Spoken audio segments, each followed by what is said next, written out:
London, 1819. Rain drummed against the tall windows of the Kingsley Library like impatient fingers tapping on the door of a secret. Lady Ophelia Kingsley watched the droplets slide down the glass, each carrying a distorted reflection of the chandeliers glittering in the grand hall, where her mother entertained the afternoon visitors. Women who measured reputations as if weighing gold and judged with the precision of executioners. She wasn't there. She was here, surrounded by volumes of philosophy and economy, ink smudged on her fingertip, and 3 coded letters hidden beneath the blotter. Letters no perfect lady should ever write. Letters no diamond of the season should even understand. The clock struck 4. In 6 hours, Lady Ophelia Kingsley would cease to exist. In her place, a new woman would rise, Madame Scarlet, the masked figure no one in London knew by face, but every soul who frequented the Scarlet Veil feared and respected. The faceless woman who ruled the most dangerous club in the city, where secrets were worth more than gold, and identities stayed buried behind silk and shadow. She sealed the final letter with crimson wax, not the Kingsley crest, but a symbol known only to her messengers. Then she smiled, not the sweet smile she wore at the balls, but one sharpened like a blade, hidden behind a mask no one had ever pierced. Lady Ophelia Kingsley was everything London society demanded a woman to be. Beautiful, educated, wealthy, and untouchable. At 27, she had already declined 17 marriage proposals, politely, of course, with the grace her position required.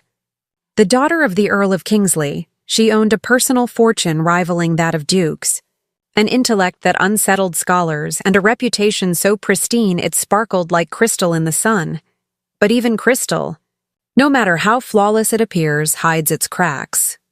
At night, while London slept beneath its fog and morality, Ophelia would slip through the servants' corridor, trade her silks for plain garments, and cross the city to an address absent from every official map. There, behind a velvet mask of scarlet that she never removed in the presence of others, she became Madame Scarlet, the phantom owner of the most exclusive and perilous club in all of London.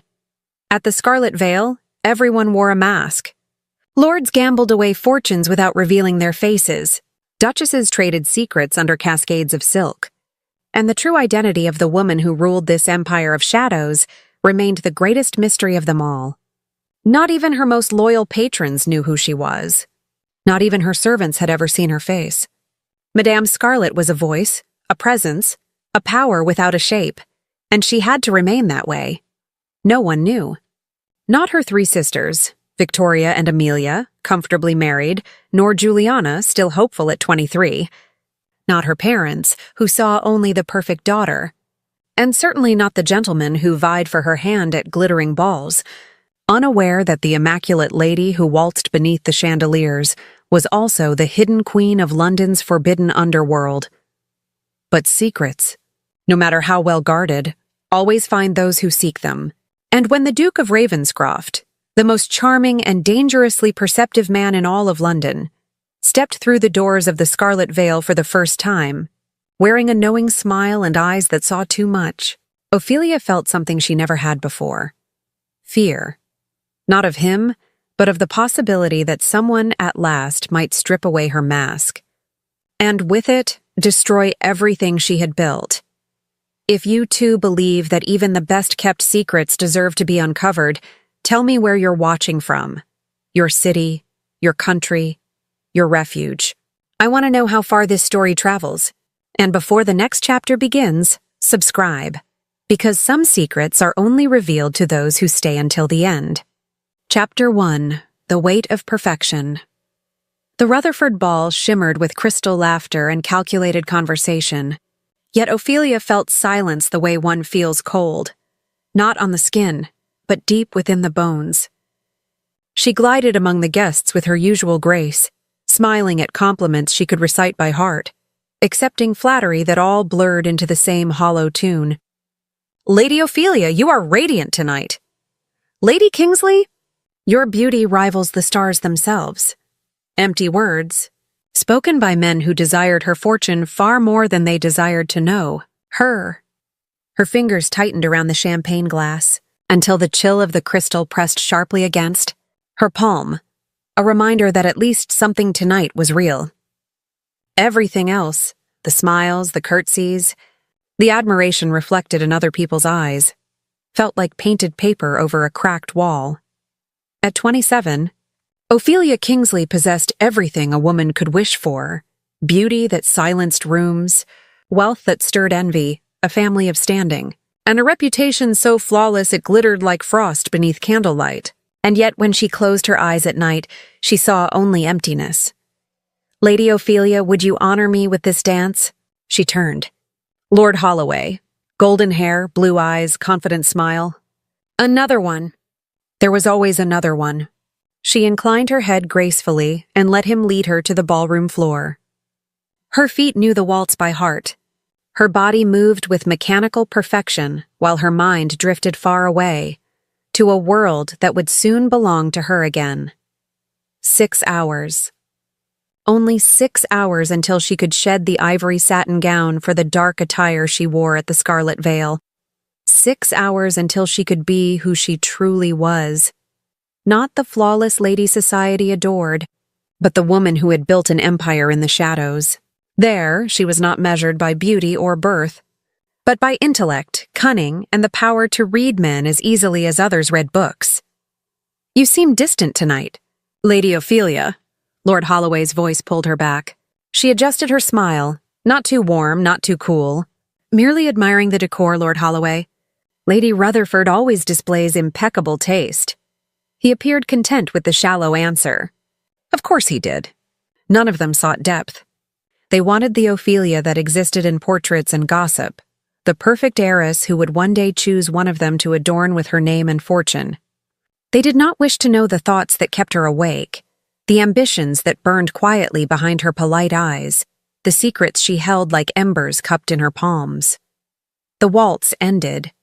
She curtsied, murmured polite thanks, and slipped away onto the terrace. The May night carried the fragrance of jasmine, and something else. That peculiar scent that belonged only to London, a mingling of coal smoke, the Thames, and 1,000 intertwined destinies. Resting her hands on the cold stone balustrade, Ophelia allowed herself, just for a moment, to remove the invisible mask. She was tired. Not of duplicity, that paradoxically gave her life, but of the loneliness that came with it. Her sisters had their husbands, their homes, their simple, unguarded joys. Victoria laughed easily at family dinners. Amelia blushed whenever her husband looked at her. Even Juliana, still unmarried, carried the soft faith that love would someday come wrapped in sincerity. Ophelia had none of that. She had power, wealth, influence, and a void the size of London within her chest. A faint sound behind her made her body tense.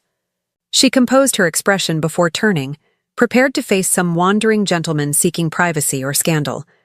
But the terrace was empty. Only the velvet curtains stirred with the breeze. Beyond them, the ballroom glittered on, her perfect life continuing without her. Ophelia looked down at her hands, delicate, manicured, adorned with rings worth more than some families earned in a year.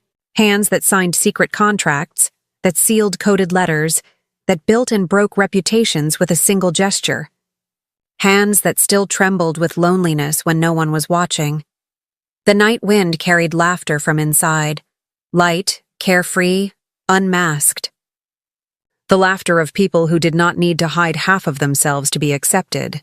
She closed her eyes and imagined, for just one fragile moment, what it would feel like to be free, free from judgment, free from expectation, free from the golden chains of perfection.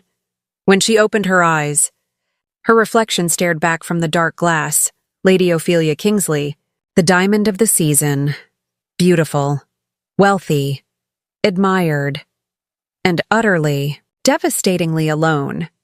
But in less than 6 hours, she would be Madame Scarlet again, and perhaps, among the whispers and wagers, she might find something that resembled belonging. Or perhaps it would only be another form of loneliness, one dressed in darker clothes. Chapter 2. The Man Who Saw Through Masks.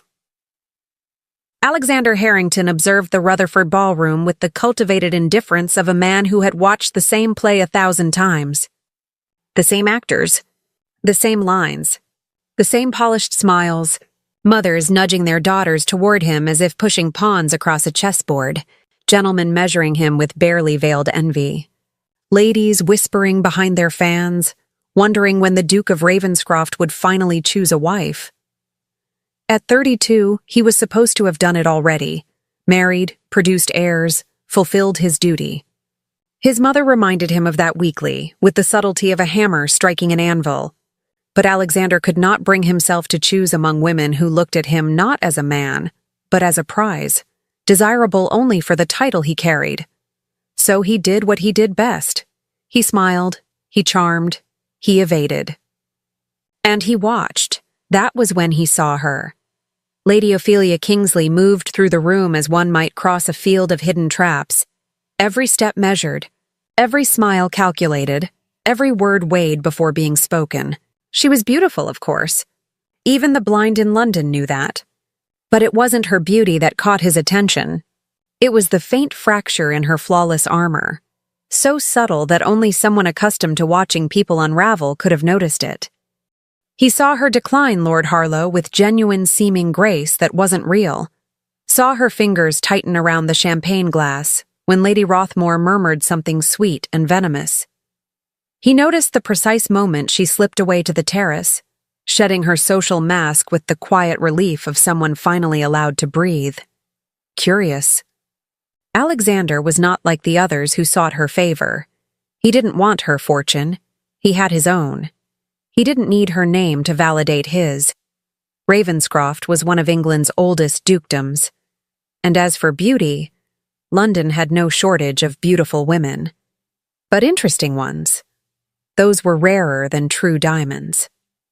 And Lady Ophelia Kingsley, he suspected, was far more interesting than she pretended to be.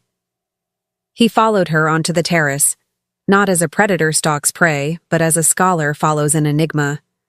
He lingered in the shadows, watching her clutch the balustrade as if it were the only solid thing in a world collapsing around her.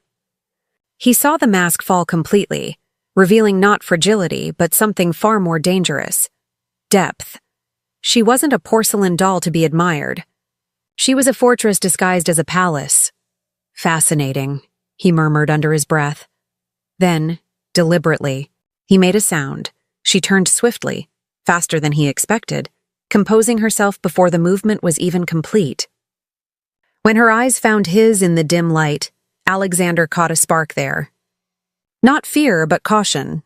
The kind carried by those who have learned that danger doesn't always wear armor. He stepped from the shadows, allowing the ballroom's glow to reach his face. "Forgive the intrusion, Lady Kingsley. You seemed in need of a quiet moment, so I kept a respectful distance, Your Grace." She inclined her head. Courteous, cool, perfect. "I hadn't realized you followed me." Followed is a rather harsh word. He moved closer to the balustrade, keeping a proper distance, but close enough to study her more clearly. "Let's say I noticed your departure and grew concerned for your well-being." "How gallant," she said, with not a trace of sincerity. "And why, pray, would a duke concern himself with my well-being?" "For the same reason, I imagine," he replied, "that a diamond flees to an empty terrace."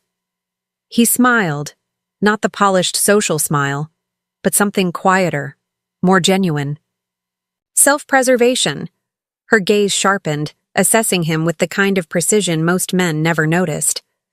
Where others blushed or flattered, Lady Ophelia simply studied, as if deciding whether he was a threat or merely an inconvenience. "Self-preservation," she repeated, tasting the word. "Curious choice for a man in your position. And what position would that be according to you? Enviable, powerful, free, free." Alexander laughed, softly without joy. "Lady Kingsley, if there's one thing a duke never is, it's free. We are prisoners of our own golden chains, much like diamonds, I suspect." Something flickered across her expression. Not softness. Lady Ophelia, he realized, was not a woman who softened easily. But recognition, as though, for the briefest instant, she had seen truth in his words, and allowed the fortress to show its windows, "So we are both prisoners pretending to be free," she said evenly. "What a comforting thought, Your Grace." "Alexander?" The word slipped out before he could stop it. "When two souls share melancholic truths on a terrace, I believe titles become unnecessary." Melancholic truths. She almost smiled. Almost. "And what makes you think I've shared any truth at all?" "Because, Lady Ophelia," he leaned slightly forward, keeping his gaze fixed on hers, "I recognize a mask when I see one. And yours, flawless as it is, shows cracks to those who know where to look." The silence that followed was thick as London fog. She studied him with unsettling calm, dissecting, cataloging, reading him in ways he wasn't used to being read. Those eyes, praised by every poet and painter, were not merely beautiful. They were dangerous. They saw too much, and hid even more. "Careful, Your Grace," she said at last, her voice soft as silk and sharp as glass. "Those who go searching for cracks in other people's masks often discover their own aren't quite as solid as they imagined." And with that, she passed by him, leaving behind only the scent of jasmine and something darker. Something that smelled like danger and defiance. Alexander remained alone on the terrace, a slow, genuine smile curving his lips for the first time in months. She was utterly fascinating. And he realized, with a spark of reluctant wonder, that he wanted to uncover the mystery Lady Ophelia Kingsley guarded so well. Chapter 3. The Stranger in Black. The Scarlet Veil never slept. Even at 2 a.m, when respectable London had long surrendered to its pillows, the club thrummed with life. Or rather, with secrets dressed in silk and deception. Ophelia moved through the grand hall with the quiet authority of a woman who ruled every inch of this clandestine empire. Her scarlet velvet mask covered her face from brow to nose, leaving only her lips and chin visible. Everyone here wore masks. It was the rule, absolute, unbreakable. At the Scarlet Veil, identity meant nothing. Only power, money, and secrets. Madame Scarlet. Thomas, her floor manager, a discreet man in his 50s who had never once asked who she truly was, bowed slightly. "Lord M requests a private audience. He claims to have information regarding the matter you mentioned last week." Ophelia nodded. Lord M, of course she knew who he was. She knew the identity of every regular patron, though they all believed themselves safely hidden behind anonymity. Knowledge was power, and she collected both as other women collected jewels. "Private room 3, she said. 5 minutes? She lingered, observing. There. A viscount betting the mortgage of his country estate against intelligence on his political rival. Across the room, a duchess discreetly purchasing compromising letters written by her younger sister. In the farthest corner, 3 lords gambling away sums that could feed an entire family for years, and all of them, absolutely all, wore masks that turned familiar faces into fascinating strangers. It was perfect. It was dangerous. It was hers. She ascended the staircase toward the private rooms, and felt it. Not something she could see. Something primal. Instinct. The unmistakable awareness of being watched. Ophelia stopped mid-step, turned slowly, her eyes sweeping the crowd with trained precision. There was someone new. Leaning against a marble column, dressed entirely in black, wearing a Venetian mask that hid the upper half of his face. He wasn't drinking. He wasn't playing. He was simply watching. And though she couldn't clearly see his eyes beneath the flickering candlelight, Ophelia knew, with the kind of certainty that chills the blood, that he was watching her. Her pulse quickened. Not from fear. From instinct. Who was he? Not a regular. She knew them all by heart. An investigator? Impossible. The Scarlet Veil was impenetrable, layered in protections, codes, and loyalty bought at high prices. No one entered without approval, references, and the kind of payment that ensured silence. Then why did every nerve in her body whisper danger? She forced herself to continue climbing, posture steady, mask of calm perfectly intact. She would not let him see that he had unsettled her. But when she reached the landing and dared one final glance below, he was gone. The meeting with Lord M was brief and profitable. Information on a fraud scheme involving 3 members of Parliament. Knowledge she could sell for obscene amounts or hold as leverage when the time was right. Yet through the entire exchange, part of her mind remained on the man in black, the stranger who had looked at her as though he could see through velvet and bone alike. When she returned to the main floor, he was there again. This time seated at one of the gaming tables, apparently absorbed in a game of 21. But Ophelia knew better. He wasn't there for the cards. He was there for her. She leaned slightly toward Thomas, her tone soft but sharp enough to slice through the hum of conversation.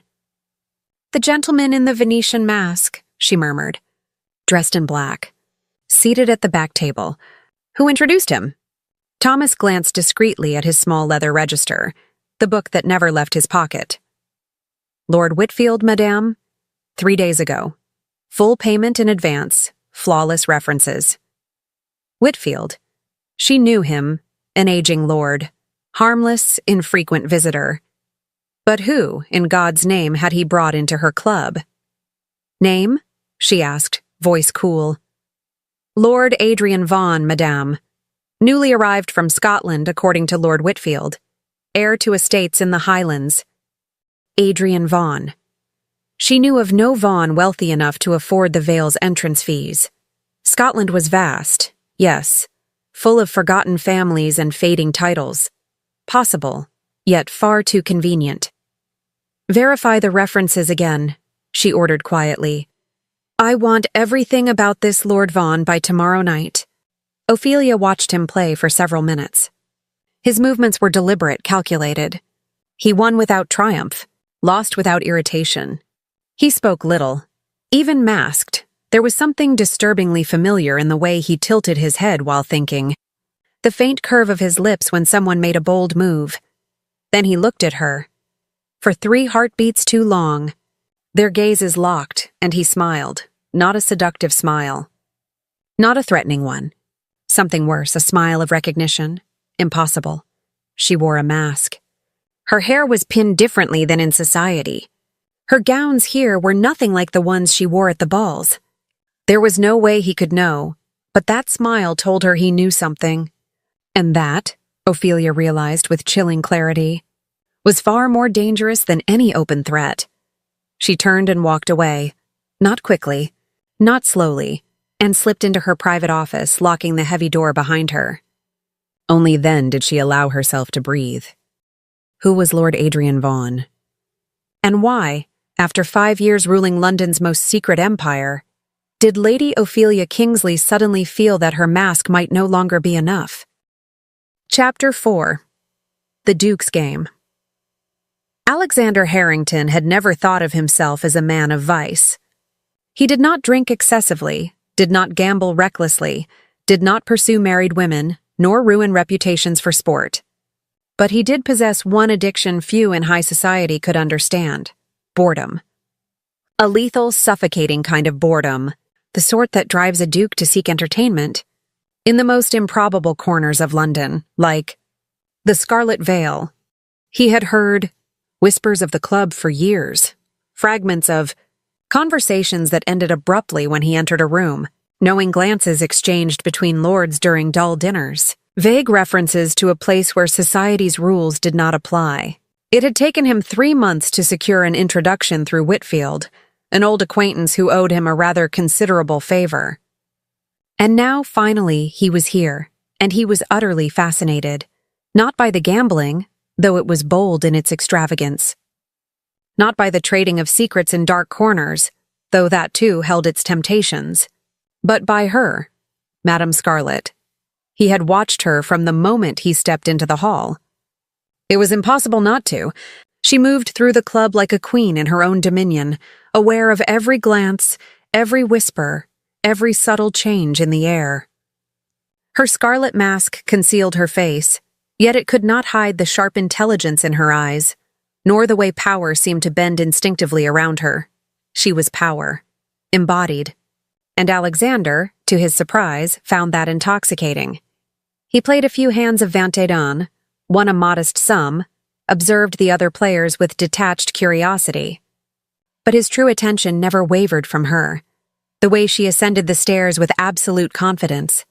The way powerful men who ruled estates and commanded armies, lowered their heads when she passed. The soft yet unyielding tone in her voice when she gave orders to her manager. Who was this woman? Not that her name mattered.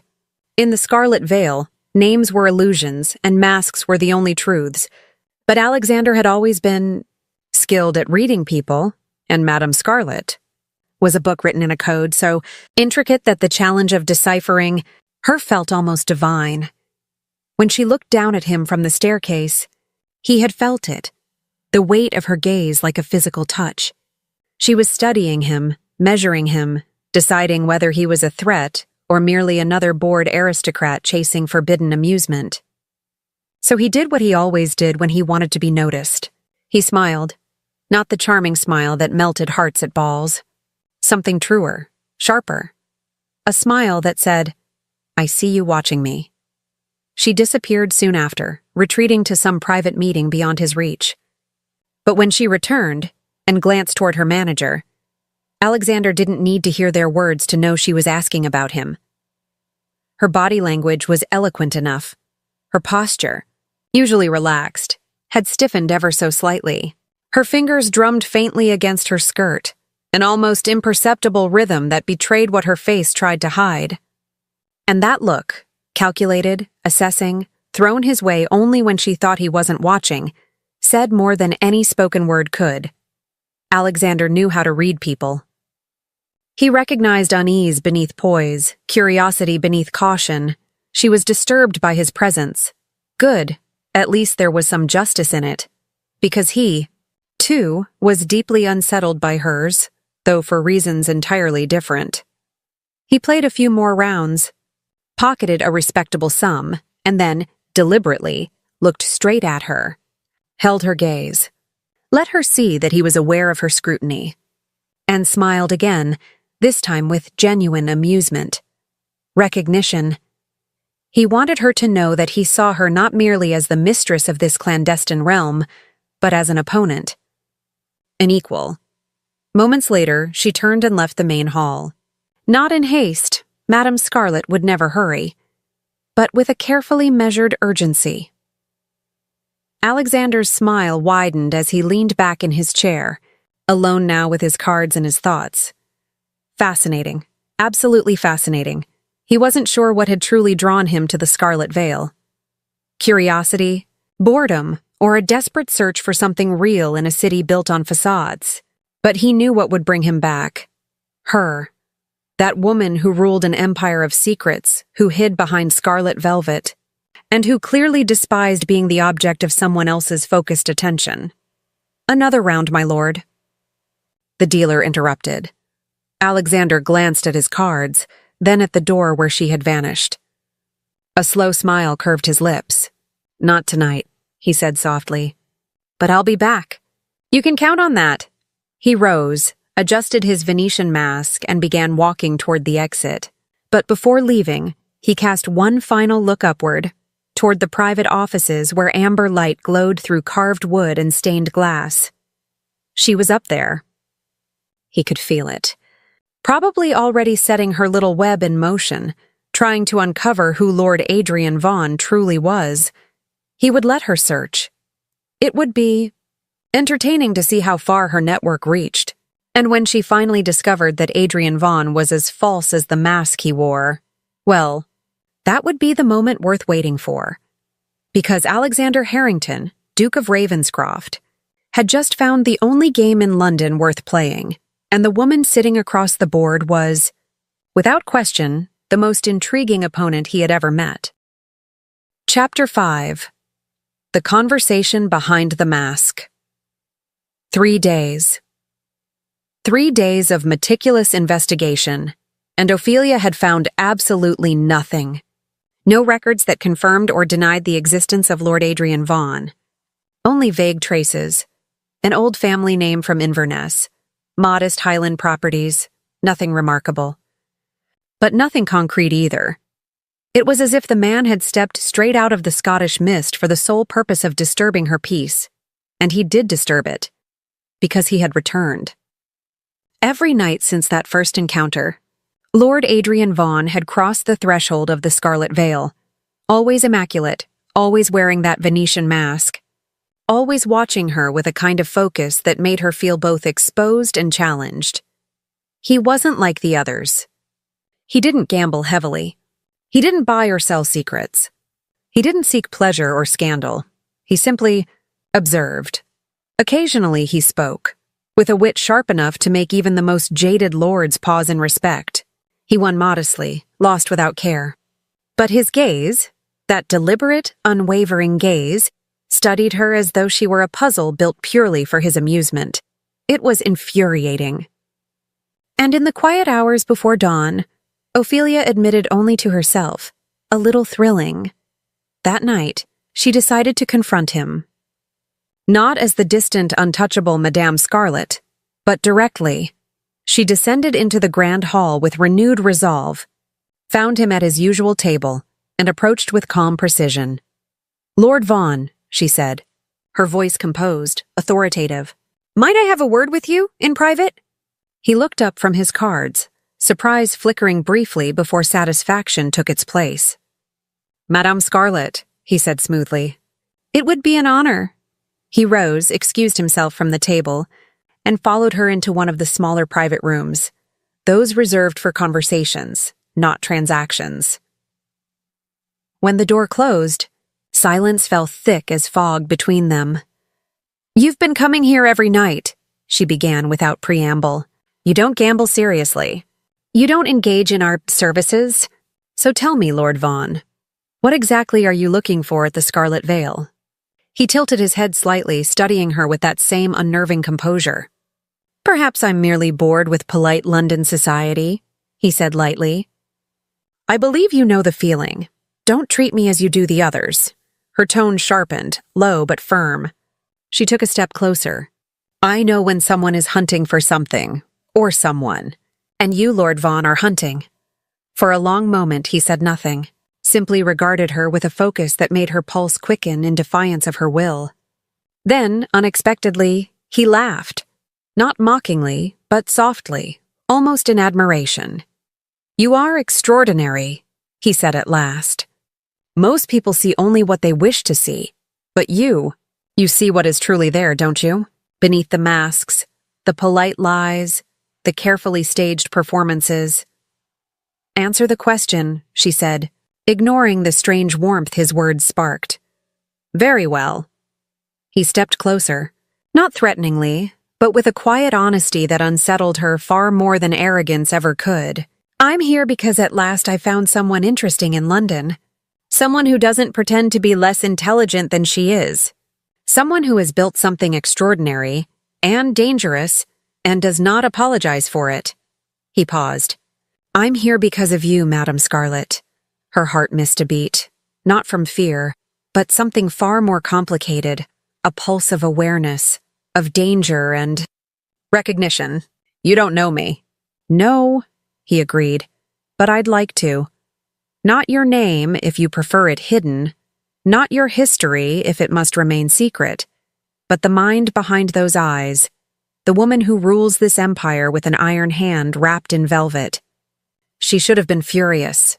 She should have dismissed him, ordered him out, barred him forever from the veil. But something in the raw sincerity of his words disarmed her. "Why?" she heard herself ask. "Why me?" "Because," he said quietly, "I'm tired of empty games and shallow conversations, and I suspect you are too. We're both prisoners of our own creations. I of my position and you of this place. Both of us hiding behind masks, looking for something real in a city built on illusion." His words struck something deep within her, something dangerously familiar. The same hollow ache Lady Ophelia Kingsley felt every time she smiled politely at a ball. The same quiet emptiness. Madame Scarlet buried beneath layers of control and distance. Loneliness. The particular loneliness of being seen, but never known.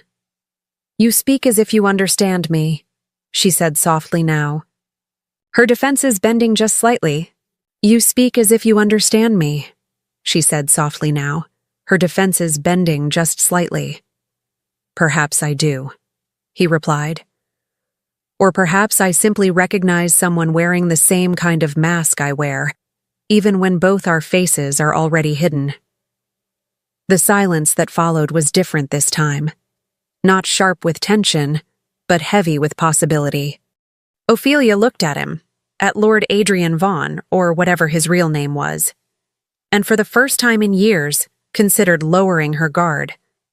Not entirely, never entirely, but enough to let someone see the cracks.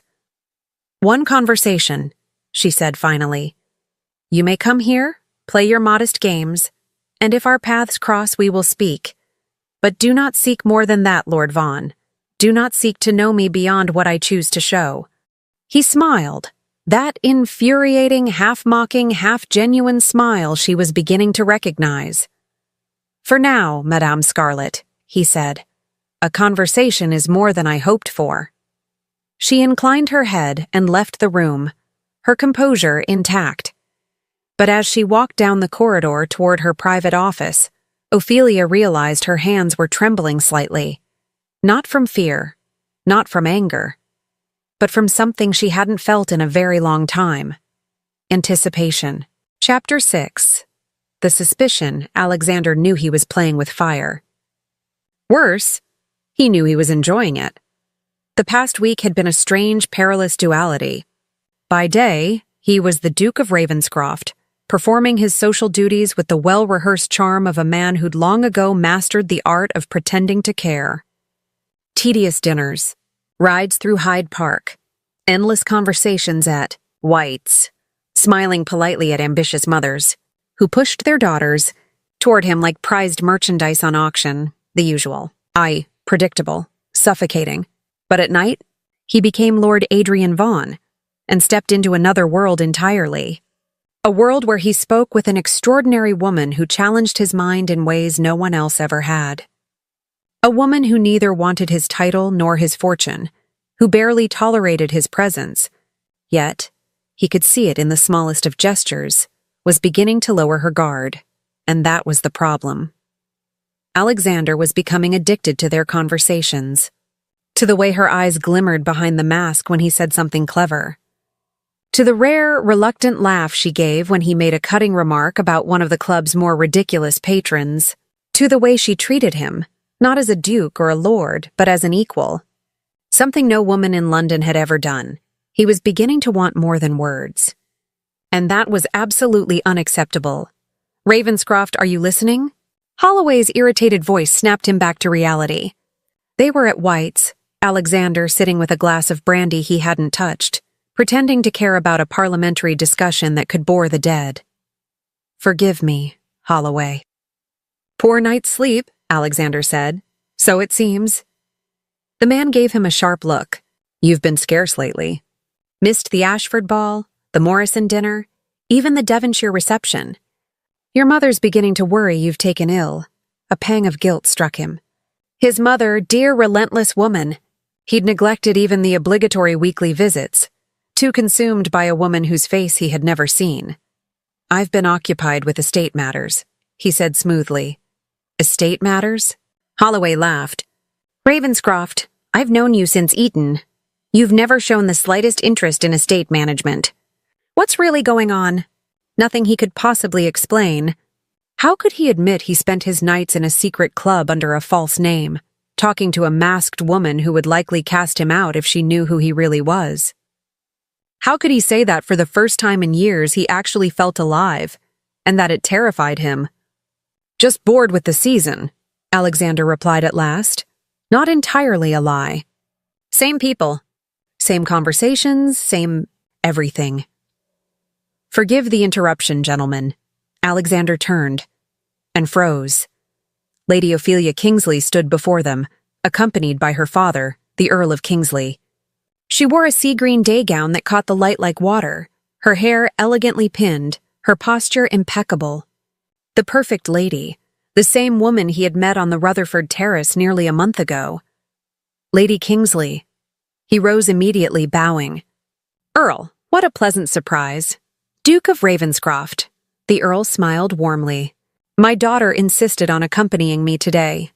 I had business with my solicitor, and I thought I might finally show her the interior of White's. She's rarely granted such a glimpse into our hallowed walls. Ophelia offered a polite smile, the kind Alexander now recognized as a mask. It's quite imposing, Your Grace. Imposing is a generous word for dreadfully dull, Alexander said before he could stop himself. A flicker of genuine surprise crossed her eyes, brief but unmistakable. Then for the first time she smiled with something almost real. Honesty, she said softly. How refreshing coming from a gentleman. The words hit him like déjà vu. Madame Scarlet had said something similar not many nights ago. A strange feeling twisted in his stomach. Lady Ophelia and Madame Scarlet shared that same quality, sharp intelligence wrapped in composure. Ravenscroft has little patience for pretenses, Holloway said with a laugh. It's both his most admirable and most troublesome trait. I can imagine, Ophelia replied, still watching Alexander with unsettling focus. Pretenses are exhausting, aren't they? Both to keep and to witness. There was something in her tone, something deeper than idle conversation should allow. Alexander studied her closely, truly looked, the way she clasped her hands, fingers intertwined tightly, as though holding something in place. The way her eyes scanned the room, not restlessly, but calculatingly. The subtle precision in her every motion Lady Ophelia Kingsley was performing. Just like he was. Just like Madame Scarlet. Exhausting indeed, he said slowly, not breaking eye contact. Sometimes I wonder how many people in London are actually who they pretend to be. Fewer than we imagine, she answered, tilting her head slightly. Or perhaps more, depending on whether we see masks as deception or as necessary protection. His heart quickened. That wasn't small talk. That was a message, and for the first time a wild, impossible thought began to form. No, impossible. Lady Ophelia Kingsley was the epitome of propriety. Madame Scarlet ruled the underworld. They couldn't be the same woman, and yet, those eyes, that mind, that language. Come, dear, the Earl said, consulting his pocket watch. We mustn't keep the solicitor waiting. Of course, Father, she curtsied gracefully. Gentlemen, a pleasure. She turned to leave. But Alexander heard himself say, almost against his own will, Lady Kingsley? She paused, glanced back over her shoulder. I hope to see you again soon. Perhaps at the next social event I actually managed to attend? Something amusement? Recognition? Challenge? Flickered in her gaze. I hope so as well, Your Grace, she replied. Though social events can be predictable. The most interesting encounters often happen in the most unexpected places. And with that, she was gone, leaving Alexander standing there, brandy forgotten in his hand. A dangerous thought spreading like fire in his mind. Impossible. Completely impossible. But what if... Chapter 7.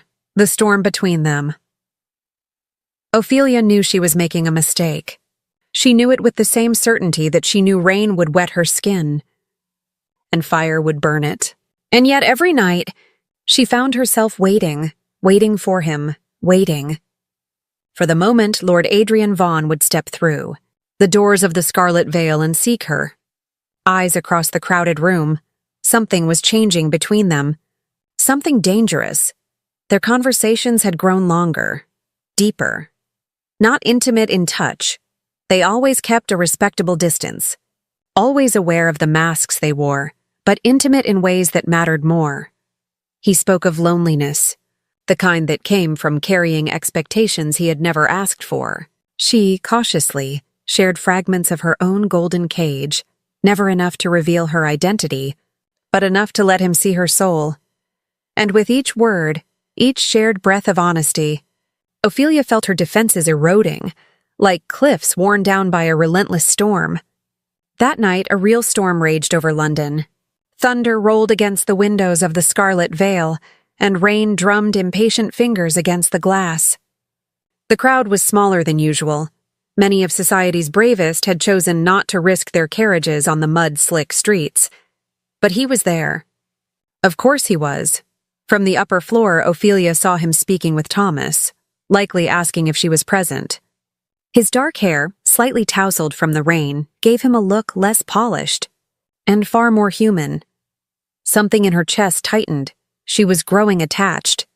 And attachment was a luxury Madame Scarlet could not afford. But Lady Ophelia Kingsley, she was learning, was far weaker than she liked to believe. She descended the staircase slowly, aware that he saw her. He always saw her.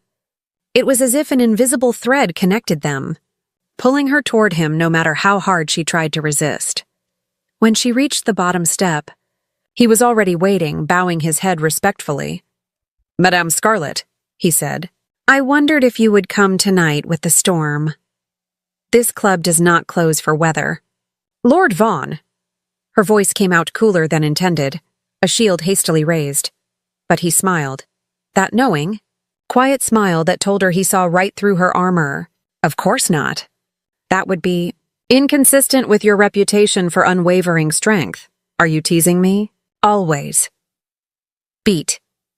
He paused, eyes locked on hers through the masks. "It's one of the few things that still makes me feel alive." Her heart stumbled. "Lord Vaughan, Adrian," he corrected softly. His tone held no arrogance, only something almost pleading. "When we are alone, call me Adrian, please." She should refuse. She should keep the distance, the control, the walls, but the storm outside made everything feel sharper, more real, more urgent. As if the world might end before dawn, and this moment was all they had left to be honest. "Adrian," she repeated, tasting the name. It sounded dangerously intimate on her tongue. "Thank you." He extended his hand, not presumptuous, but inviting. "Will you walk with me?" "Only for a few moments. There's something I want, something I'd like to show you." Every rational thought screamed for her to decline, but she placed her gloved hand lightly on his sleeve. The gesture was proper, harmless, and yet every nerve in her body came alive at the contact. He led her not to the private rooms, but to a covered terrace behind the club, a hidden corner known only to a few. Rain fell like a silver curtain beyond them, but the roof kept them dry. The air smelled of wet earth and dangerous possibilities. "Look," he said quietly, gesturing beyond the rain. Ophelia followed his hand and gasped. Through the shimmering downpour, London glittered below them. Thousands of golden lights pierced the darkness, each one a secret, a life, a story. The city looked infinite, and heartbreakingly intimate. "It's beautiful like this," he murmured. "Raw, real, stripped of its polite masks, chaotic, dangerous, magnificent." Ophelia turned, looking not at the city but at him. "Why did you bring me here?" He faced her, and even behind the mask, the intensity of his gaze stole her breath. "Because I'm tired of pretending," he said softly. "Tired of playing meaningless games. Tired of speaking to people who never say what they truly think or feel. And I do?" Her voice trembled despite her effort to sound skeptical. "More than anyone I've ever met." He stepped closer. Not too close, still respectful, but close enough for her to feel his warmth through the space between them. "You see me," he said. "Not my title, not my fortune, not the face I present to the world. You see who I am, and I see you too." Pause, soft breath. Fear knifed through her. "You know nothing about me. I know you're lonely among the crowds. I know you built this empire because the society that should have welcomed you only ever suffocated you. I know you wear a mask not to hide, but to finally be free." His voice lowered to a near whisper. "And I know you're as tired as I am, of carrying the weight of perfection." Tears burned behind her eyes. She blinked hard, refusing to let them fall. "Adrian, tell me I'm wrong." He lifted his hand, slowly, giving her every chance to stop him. When she didn't, he touched her chin, the only part of her face the mask did not cover. His gloved fingers were gentle against her skin. "Tell me you don't feel this too." She should lie. She should push him away, protect herself, protect everything she'd built. But she was so tired of pretending, of silence, of loneliness. "I can't," she whispered. The words tore from her like truth finally breaking free. "I can't tell you I don't feel it." His thumb traced the line of her jaw, a reverent gesture, as if she were something precious and fragile. She wasn't fragile. But right now, with rain pounding around them and her heart racing so violently he must have felt it, she felt breakable as glass. "Then don't," he murmured. "Just let me have this." He didn't kiss her. He didn't cross that final line. Their foreheads met, breath mingling, mask still in place but meaningless now. For a heartbeat, or 100, the world shrank to that terrace. To that shared breath, to that impossible, perfect moment suspended in time. Pause, slower tone. "I shouldn't want this," Ophelia confessed softly, her lips brushing his words without touching them. "I shouldn't want you." "Neither should I," he answered, voice low. "But I do. God help me. I do." Thunder cracked, closer now, a warning from the heavens. This was dangerous. This would end in ruin. Secrets like hers never allowed happy endings. But as he held her, as if she were the only solid thing left in a collapsing world, Ophelia allowed herself to believe, just for an instant, that maybe love could be stronger than secrets. Pause, fading breath. She pulled away, gently breaking the spell. "I have to go. I know." He didn't release her right away. His fingers lingered at her nape, memorizing the touch. "When can I see you again?" "Tomorrow," she heard herself say. "Tomorrow night." He smiled. The real one. The rare one that transformed his entire face. "Tomorrow, then." Ophelia turned and stepped back inside. She had not left her reputation behind. Not her secret, but something far more dangerous. She had left a piece of her heart in the hands of a man who did not know her real name. And when he found out, because men like Adrian always found out, that heart would surely break. Yet that night, as the storm rattled London and she climbed the stairs to her office with trembling hands and a racing heart, Ophelia allowed herself one mercy. She did not think about tomorrow. She only allowed herself to feel. Chapter 8. The Beginning of the Fall. Alexander knew he was lost. Completely, irrevocably lost. He had spent the entire night awake, replaying every second of that moment on the terrace. Her touch, their shared breath, the way his entire body trembled when their foreheads met. He had wanted to kiss her. God, how he had wanted it. But something, respect, restraint, perhaps the faint awareness that a kiss would shatter any illusion that this was merely fascination, had stopped him. Now, sitting in his library at 9 in the morning, coffee untouched, and letters of estate management ignored on the desk, Alexander faced an inconvenient truth. He was in love with a woman whose face he had never seen, whose real name he did not know, and who would likely destroy him if she ever discovered that Adrian Vaughn was as much a fabrication as her velvet mask. "Alexander? Are you even listening?" He blinked, refocusing on the elegant figure of his mother, Catherine Harrington, the Dowager Duchess of Ravenscroft, who looked at him with equal parts concern and irritation. "Forgive me, Mother. I was distracted." "Clearly?" She sighed, settling more comfortably on the damask sofa with the practiced grace of a woman born to it. "As I was saying, Lady Ophelia Kingsley will be joining us for dinner on Friday. Her mother mentioned that she's shown interest in getting to know you better, after your brief encounter at White's." The name hit him like a blow to the chest. Lady Ophelia Kingsley. The perfect, untouchable lady he had met a few times in society. The one who had always seemed strangely familiar.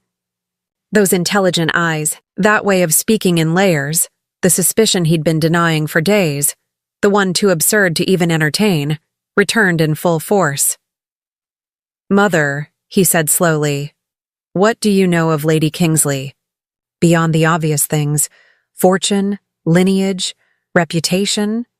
Catherine looked faintly surprised. She's an exceptional young woman, Alexander. Intelligent. I've heard she reads philosophy and economics, which is rare for her circle. She's refused 17 marriage proposals, which of course fuels gossip. Some call her too proud. Others say she's waiting for true love. She studied him closely. Why do you ask? Curiosity. The lie tasted like ash. Then your curiosity will be satisfied on Friday, Catherine continued, smiling approvingly. Ophelia is 27 now. Most women her age have long been wed, but she seems determined to live life on her own terms. Her own terms, just like Madame Scarlet, who had built a shadow empire defying every rule society imposed on women. Alexander felt the ground tilt beneath him. I have to go, he said abruptly, rising to his feet. Go? Alexander, it's 9 a.m. and you're still in your robe. But he was already halfway to the door, mind spinning. He needed proof. He needed certainty. And there was only one man in London whose web of information rivaled his own. An hour later, he was seated in the discreet office of James Whitmore, a private investigator who specialized in the secrets of the nobility, problems too delicate for the courts or the police. Your Grace, Whitmore said with a polite bow. An unexpected honor. How may I assist you? I need information, Alexander replied curtly. Discreet, fast, and absolute. He placed a heavy pouch of coins on the desk. Lady Ophelia Kingsley, I want to know everything. Where she goes, who she meets, any behavior that might seem unusual for a woman of her position. Whitmore opened the pouch, weighed it, and nodded thoughtfully. I can have preliminary findings in 2 days. I need them by tomorrow night. That is, double. He placed another pouch beside the first. If you find something unusual, he added quietly, there's triple waiting. Greed overcame hesitation. By noon tomorrow, Your Grace. When Alexander left the office, he felt like both a traitor and a man justified. If Ophelia and Madame Scarlet truly were one and the same, he had to know. Not just for himself, but for her. Because if he, with his limited resources, could uncover her secret, others could too.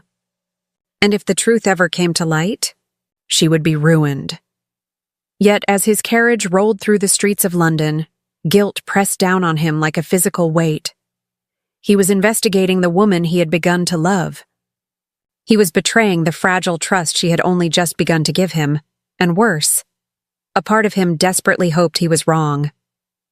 Because if he was right, it meant that Madame Scarlet, the woman he loved, the woman who saw him like no one else, was Lady Ophelia Kingsley. And if she was Ophelia, had she already discovered who he was? Had she realized that Adrian Vaughan was a lie? That the man she'd been meeting in the shadows was the Duke of Ravenscroft himself? Had she been laughing at him all this time behind her mask? Because if he had deceived her about his name, she had deceived him about her entire existence, was it that night? For the first time in weeks, Alexander did not go to the Scarlet Vale.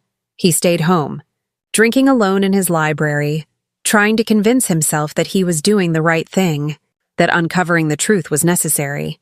That she would understand. But deep down, in the most honest corner of his heart, he already knew.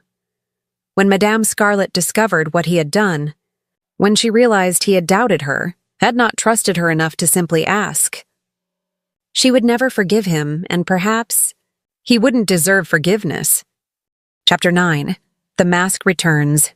Ophelia knew something was wrong the moment she woke. It wasn't intuition. It wasn't a mystic whisper of woman's instinct.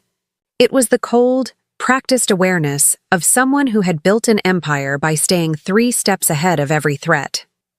Thomas was waiting in her private office at the Scarlet Vale, and the expression on his face, genuine worry, was one she had seen only a handful of times. Madame Scarlet, he said quietly, closing the door behind him. We have a problem. She sat behind her mahogany desk, forcing her posture into composure even as her heart began to pound. Explain. James Whitmore, the private investigator. Thomas hesitated, visibly uncomfortable. One of our contacts just informed me that he was hired yesterday morning to investigate. Lady Ophelia Kingsley. The world stopped. For a heartbeat, maybe two, Ophelia couldn't breathe. Couldn't think, only feel. A cold, visceral fear. The kind she hadn't known in years. Someone was investigating her. Someone suspected. Who? Her voice came out rough. Who hired Whitmore? Thomas shook his head. Our contact couldn't confirm. But the payment was extraordinary. Whoever it was has significant resources. And urgency. Significant resources. Urgency. And interest specifically in Lady Ophelia Kingsley. Her mind raced through possibilities. Creditors? Impossible. Her finances were flawless. Rejected suitors seeking revenge? Perhaps. But after 17 proposals over years, why now? Unless… Adrian. The thought hit her like a slap. Adrian Vaughn, who had not appeared the night before for the first time since their first meeting. No message, no word, nothing. And now, the very next morning, a wealthy client had hired an investigator to dig into Lady Ophelia Kingsley. Coincidence? Ophelia didn't believe in coincidences. How long before Whitmore finds something? Her tone was calm, unnervingly calm, detached from the panic curling inside her. Days, maybe less, Thomas replied. He's good, madame. Very good. Ophelia closed her eyes. Years of meticulous caution. Of living two lives in perfect surgical precision. And now, because she had allowed emotion to blur her judgment, because she had fallen in love with a man who was likely betraying her, everything she had built was at risk of collapsing. Strengthen surveillance, she ordered finally, opening her eyes. Her voice was steady again, colder. I want to know every move Whitmore makes, everyone he speaks to, every scrap of information he collects, and find out who hired him. Whatever it costs. Yes, madame. Thomas bowed and left. Closing the door softly behind him, Ophelia sat still for a long time, staring at that closed door, her mind spinning like a wheel on fire. Adrian, his absence, the timing, the investigation. It couldn't be coincidence. Maybe she was wrong. Maybe Adrian had nothing to do with it. Maybe there was an innocent reason for his absence. Illness, family duty, anything. But Ophelia Kingsley hadn't built the scarlet veil on optimism. She had built it on paranoia, precision, and an unrelenting expectation of betrayal. And right now, the worst possibility was the only one she could afford to believe. If Adrian Vaughn truly was investigating her, she needed to know why. She needed to understand what he suspected, what he already knew, and what he intended to do with that knowledge. Then she needed to decide, confront him, or remove him as a threat before he could do real damage. The second option was safer. More logical. Ophelia had ways of making problems. Disappear, not violently. She wasn't a monster, but efficiently. People could be persuaded to leave London. Quietly. Permanently. But the mere thought of doing that to him, of using against Adrian, the same tools she used on her enemies, made her stomach twist because she loved him. God help her, she loved him, and he was betraying her. She remained at her desk until dusk, staring out at London as it came alive with lamplight. Each flicker of flame represented a life continuing blissfully unaware of the private war consuming hers. Somewhere out there, Adrian, or whoever he truly was, waited for the information that could destroy her. Elsewhere, her sisters laughed beside their husbands, her parents dined peacefully, and London's high society carried on its glittering dance of appearances and lies. And she sat here, alone, facing the truth that everything she had built, everything she had protected, might fall apart because she had committed the most foolish, most human mistake of all. She had believed that someone could love her for who she really was. When she finally stood, she was no longer the woman who had once dreamed of love on a rain-soaked terrace. She was Madame Scarlet again, cold, calculating, unyielding. If Adrian Vaughn wanted to play dangerous games, She would teach him exactly who he was dealing with, and if her heart had to break in the process, well, broken hearts were a small price to pay for survival. Chapter 10: The Truth Beneath the Mask. The envelope arrived at noon, exactly as promised. Alexander held it for several minutes before opening it, as if the weight of the paper could somehow prepare him for the weight of the truth inside. When he finally broke the seal and began to read, the world he knew collapsed. Lady Ophelia Kingsley maintains a strictly conventional routine during the day: social visits, family obligations, carriage rides with her sisters. However, nocturnal movements are irregular. Witnesses report a discreet carriage leaving the Kingsley estate around 10 o'clock, 3 to 4 times a week, always through the servants' entrance. Destination: the Mayfair district, near an establishment known only as the Scarlet Veil. Alexander stopped reading. His hands trembled. He forced himself to continue. Further investigation reveals that the Scarlet Veil is an underground club of significant reputation among the aristocracy. Its proprietor remains entirely anonymous, known only as Madame Scarlet. The club has operated for approximately 5 years, coinciding precisely with Lady Kingsley's age of majority and her gaining financial independence. The words blurred. He dropped the report onto the desk, rose to his feet, and walked to the window. He breathed. He tried to understand. Ophelia. Lady Ophelia Kingsley, the diamond of the season, the perfect heiress his mother wanted him to pursue, was Madame Scarlet, the masked woman he had fallen in love with. The mistress of London's most dangerous secret world, she had known. From the very beginning, she had known who he was. The realization struck like a fist to the gut. While he had introduced himself as Adrian Vaughan, believing himself clever, believing he was hiding his truth, she had known him. She had seen his face, read his name in papers, heard the gossip about the Duke of Ravenscroft, and she had let him believe he was deceiving her, that his disguise was flawless, when in truth, she'd been watching. Silent behind her mask, every conversation, every confession, every moment when he had spoken of loneliness, of duty, of the suffocating weight of nobility. She had known exactly who was speaking, and still, she never said it. Never once did she whisper, "I know who you are, Alexander. Why? Why keep the lie alive?" The answer came cruelly fast, because she had been playing him, using him, maybe even planning to blackmail him. A duke, sneaking into a forbidden club under a false identity. It would make delicious scandal. A scandal worth a fortune. But then he remembered, her trembling under his touch. The sound of her breath when their foreheads met. The raw honesty in her voice when she whispered, "I shouldn't want you." That hadn't been performance. It couldn't have been, unless she was so brilliant a liar that even her heartbeat obeyed her deceit. Alexander picked up the report again, forcing himself to read to the end. Additional note: Lady Kingsley appears to maintain her own network of informants.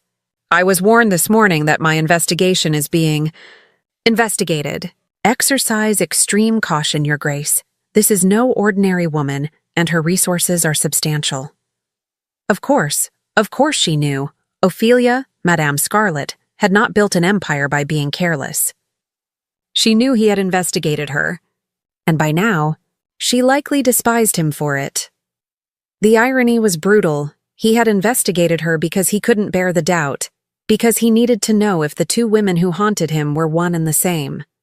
And in doing so, in choosing suspicion over trust, he had destroyed the fragile truth they might have shared. Alexander looked at the clock. 4 in the afternoon.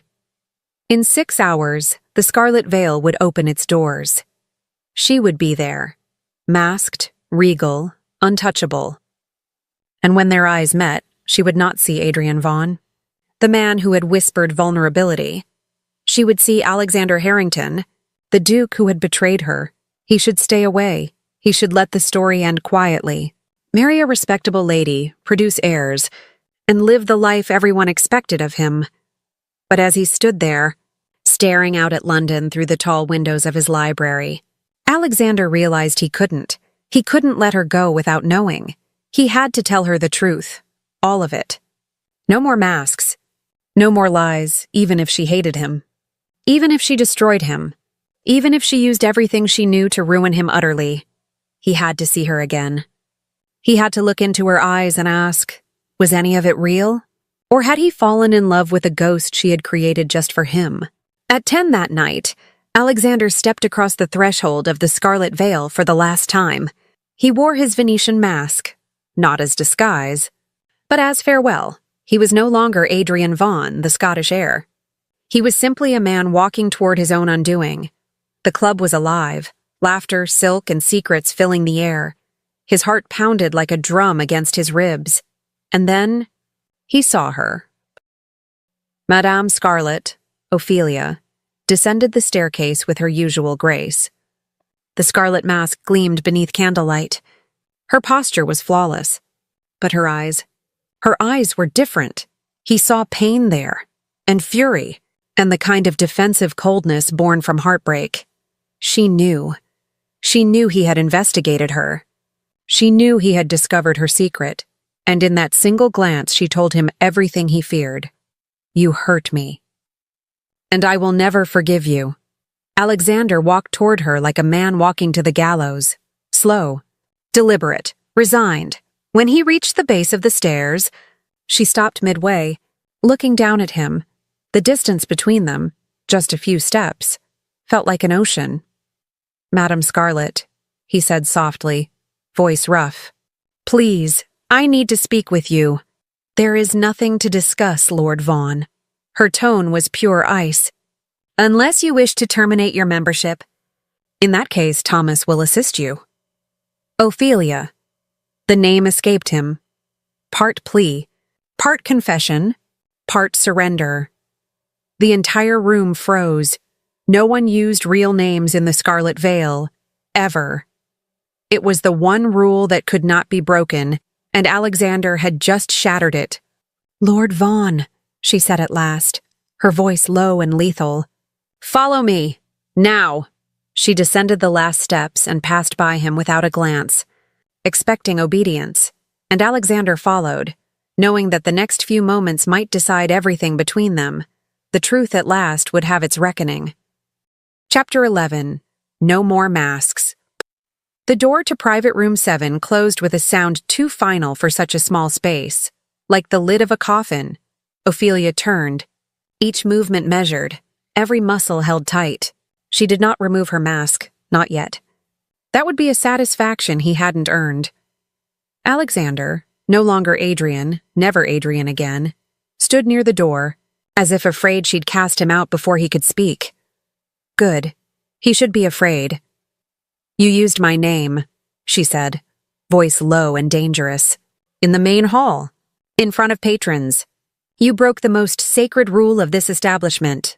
I know. No excuse. No defense. Just acknowledgement.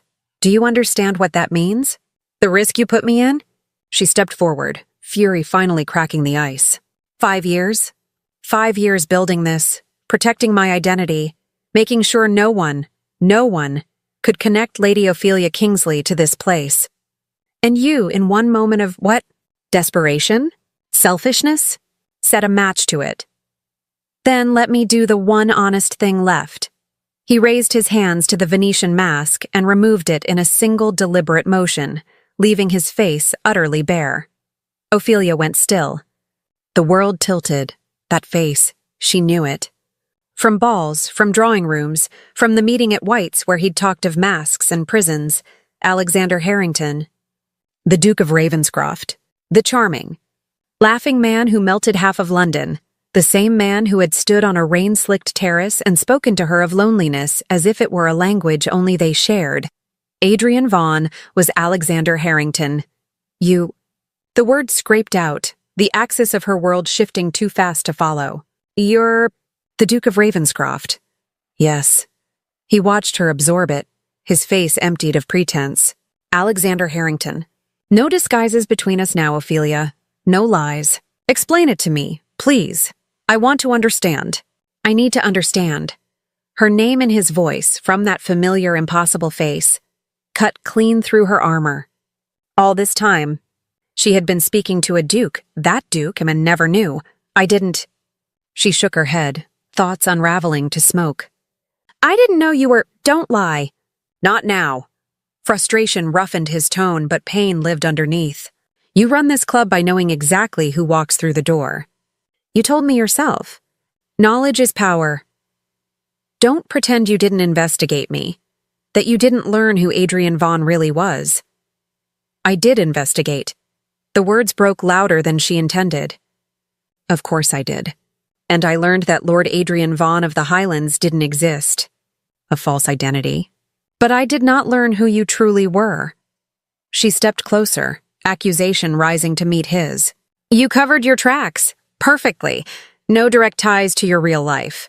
No trail that led to Alexander Harrington, Duke of Ravenscroft. Surprise flared across his features. Genuine, unguarded. You didn't know? No. Anger and hurt bit into her voice. What do you think this is? That I keep dossiers matching every masked man to his baptismal name? I can smell a lie, yes, but I can't conjure your truths from thin air. Her eyes burned. So don't accuse me of playing you when I was just as blind as you were.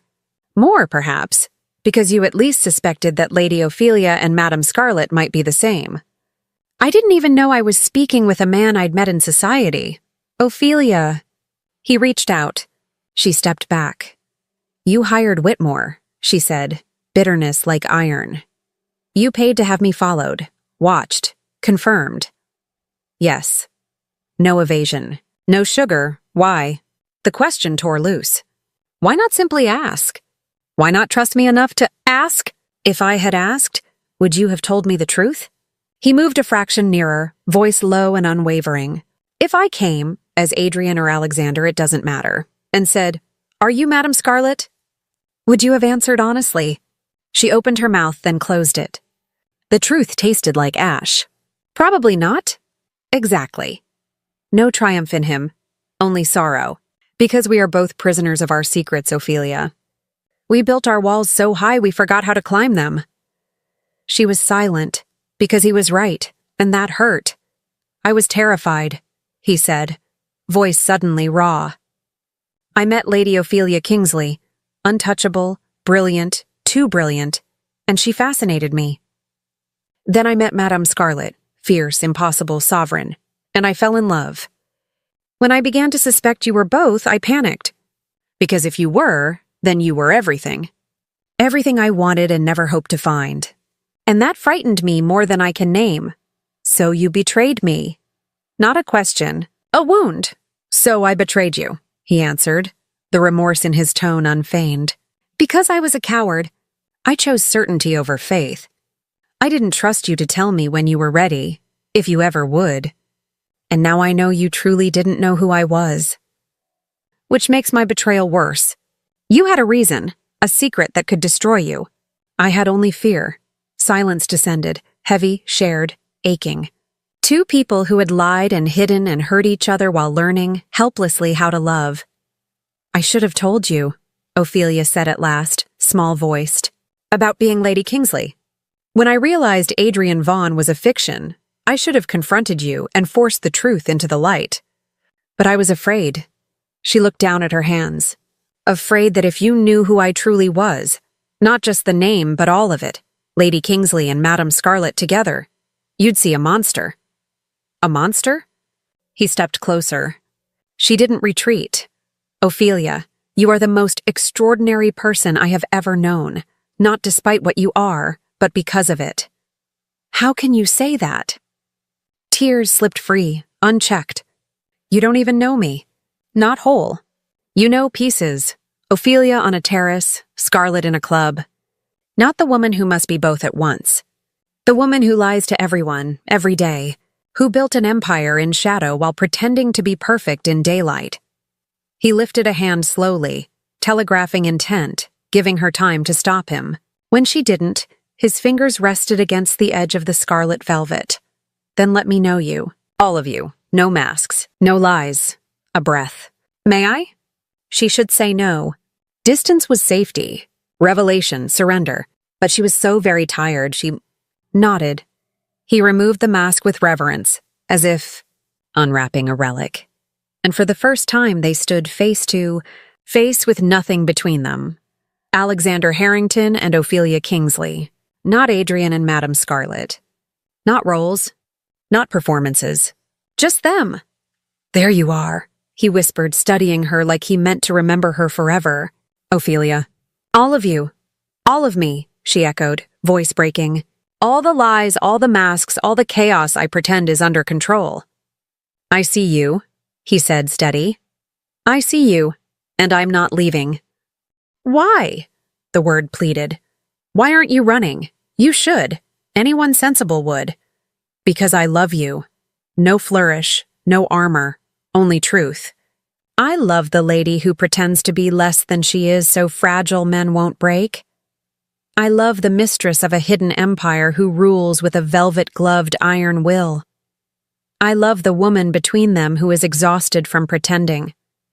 I love all your parts, Ophelia, even the ones you think must be hidden. A sound escaped her, ugly, desperate, the sound of someone who is held back too long. I love you too, she sobbed. And I hate that I do. I hate it because it means you can destroy me. Because you already did, when you chose suspicion over trust. I know. He drew her into his arms, and this time she let herself fall. If I could go back, I would do it differently. I would ask. I would trust. I can't change what I did. All I can do is promise I will do better. That I will. Never again choose fear over faith. Never again betray what we're building. How can I believe you? She asked against his chest, his heartbeat racing to match hers. How do I trust again? You can't, he said, brutally honest. Not yet. Not today. He eased back enough to meet her eyes. I'm asking for a chance to rebuild it. Stone by stone, day by day. Let me prove I can be worthy. Of you, of your love, of your trust. I'm not asking for forgiveness tonight. I haven't earned it. I'm asking for the chance to try. Ophelia looked at him. Not the mask, not the legend, but the man. Part of her wanted to banish him to save herself from further hurt. Another part, larger, truer, remembered every quiet conversation, every fragile confession, every moment when, despite the lies, they had been real together. A chance, she whispered at last. But no more lies. Never again. If you want to know something about me, Alexander, ask. And I will do the same. Promise, he said, cupping her face, lowering his brow to hers. The terrace, remembered, but transformed. No more masks. Not between us. No more masks, she breathed, letting the closeness, the warmth, the terrifying reality wash through her. When he kissed her, finally, inevitably, it wasn't fireworks or surrender. It was gentle. An apology. A vow. Two broken people learning the shape of a possible future in the dark. They parted, and she kept her eyes closed for one heartbeat more, memorizing the feel of it. When she opened them, his gaze held worship and fear, the fear of losing her. Ask me, she said softly. You have a question. I can see it. Ask. He hesitated, then, how? How did you build all this? The club, the network, the double life, without anyone discovering you? She almost smiled. Meticulous planning, healthy paranoia, and the simple truth that society sees what it wants to see. No one expected Lady Ophelia Kingsley capable of this, so no one looked. She paused. My turn. Why Adrian Vaughn? Why invent a man instead of coming as yourself? Because Alexander Harrington comes with expectations, he answered. He's watched, judged, catalogued. Adrian Vaughn was free. Just a man, not a duke. He could speak to you without the gravity of my title crushing every word. But you are your title, she said gently. As I am both Lady Kingsley and Madame Scarlet. We don't get to cut away the parts that are inconvenient. Then we learn to carry all of them, he said. Together. Together, she echoed. And for the first time since Whitmore's name had passed Thomas's lips, Ophelia felt something other than fear and pain. She felt hope. Epilogue. All the faces we keep. Spring rain blurred London into a wash of silver gray, and Ophelia stood by the tall window of Ravenscroft Library watching it fall, one hand resting unconsciously on her still flat stomach, where a quiet secret was beginning to grow. 6 months of marriage. A year since that first night at the Scarlet Vale, when a masked stranger had shattered the calm she'd built like glass around herself. Now, with a wedding ring warm on her finger and a new life blooming within her, she finally understood what had been missing all those years. It had never been power. She'd always had that. Nor freedom. She had carved that out with her own blood and will. What had been missing was belonging, Azgekal. Thomas now ran the Scarlet Vale flawlessly, though she and Alexander still visited. On rare evenings, always masked, rediscovering the thrill of two strangers speaking in whispers and shadows. Except now, when he touched her through velvet and silk, there was no fear of discovery, only certainty. They belonged to one another, in every world they inhabited. Alexander watched her from his armchair, eyes soft. He noticed the way her hand lingered on her stomach, a new gesture she hadn't yet realized she made. He suspected. No, he knew. He knew her every unconscious motion, every habit. The Duchess of Ravenscroft was carrying a Harrington air, and the thought filled him with equal parts terror and awe. He would wait for her to tell him, in her own time. Perhaps tonight, when they donned their masks once more and returned to the club that was no longer hers to manage, but would always be part of who she was. He had learned to love all her selves, the Duchess who presided over formal dinners with the composure of a queen, the woman who still played cards with masked lords and argued strategy with Thomas over a glass of brandy, the wife who challenged him over breakfast with political debate and undid him with laughter and kisses when the sun went down. She hadn't surrendered her sharp mind, her independence, or that shadow-blooming part of her soul. And he had never asked her to. Her estates remained in her name. Her fortune, untouched and fully her own. Her decisions, respected as equal to his. Because living two lives, light and shadow, was its own kind of heroism. What are you thinking? He murmured, coming up behind her, his hand covering hers over the gentle curve of her stomach. She stiffened for a moment, then relaxed, realizing he knew. You know, she whispered. I always know. He kissed the side of her neck. Are you happy? Terrified, she admitted softly. But yes, happy. He turned her in his arms, studying the face he had once thought he'd lost. Shall we go to the club tonight? Celebrate? She laughed, that sound he adored, a blend of mischief and joy. Celebrate my pregnancy in a clandestine club? Alexander, you're incorrigible. I learned from the best. He could already. Picture it. The two of them masked again, her laughter glimmering like candlelight, his fingers brushing her hand beneath the table. Both of them keeping one more secret, this one sweet and welcome, a promise instead of a lie. Outside, the storm would pass. It always did. Inside that library, where everything had begun in loneliness and rain, two survivors of their own wars had not only found each other, but were creating something new. A life, a legacy, a peace. And when they stepped once more through the red curtained doors of the Scarlet Vale that night, it wouldn't be to hide who they were. It would be to celebrate all the versions of themselves they had chosen to keep alive. Because true love, they had learned, doesn't demand that we abandon the pieces of who we are. It simply asks that we find someone brave enough to love every one of them,